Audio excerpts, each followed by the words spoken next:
বঙ্গবন্ধু স্বাধীনতার স্থপতি আর জিয়াউর রহমান স্বাধীনতার ঘোষক। এটা কিন্তু অস্বীকার করা যাবে না। জয় বাংলা, জয় বঙ্গবন্ধু, সকলের জয় হোক।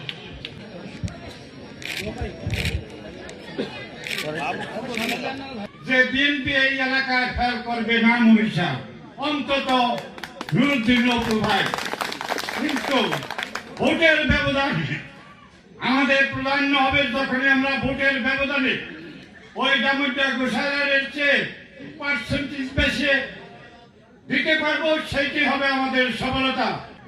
আমি মহিষার ইউনিয়ন আওয়ামী লীগের সম্মানিত সভাপতি হিসাবে আমি সকল মা বোনদের যারা এই বৃষ্টির আপনার এই শীতের কনকনা রাত্রে এখানে উপস্থিত হয়েছেন, আমি মহিষার ইউনিয়ন আওয়ামী লীগের পক্ষ থেকে সকল উপস্থিত সবাইকে আন্তরিক ধন্যবাদ ও শুভেচ্ছা। আমি শরীয়তপুরের উন্নয়নের জন্য আপনার কাছে আবদার রাখলাম। এই বলে আমার সংক্ষিপ্ত বক্তব্য শেষ করলাম। জয় বাংলা, জয় বঙ্গবন্ধু, সকলের জয় হোক। আমরা স্বাধীনতার পক্ষের শক্তি নিয়ে আগে যাচ্ছি।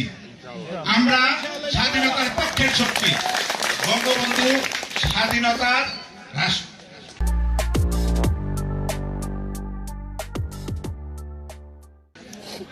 স্থপতি আর জিয়াউর রহমান স্বাধীনতার ঘোষক। এটা কিন্তু অস্বীকার করা যাবে না। ভুল হবে। ইতিহাস সাক্ষী দিচ্ছে জিয়াউর রহমান ওই সময় স্বাধীনতার ঘোষণা পাঠ করারা কার মাথায় এত সাহস হয়েছে, কার এত সেই সময় জিয়াউর রহমান সাহেব স্বাধীনতার পক্ষে। এই প্রথম বাংলাদেশের ইতিহাসে একটি সভা অনুষ্ঠিত হলো, সেটা এই মহিষা ইউনিয়নে সর্বদলীয়, যেখানে বাংলাদেশের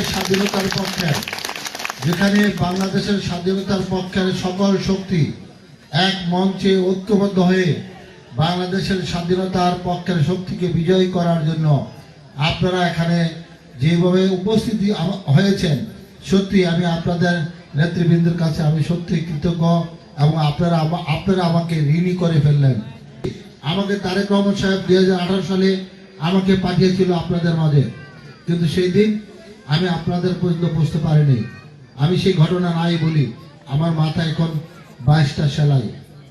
আমি শুধু এমপি হওয়ার জন্য আসি নাই, আমি আমার পরিবারকে নতুন শহর, নতুন স্বপ্ন, নতুন শরীয়তপুর গড়ার জন্য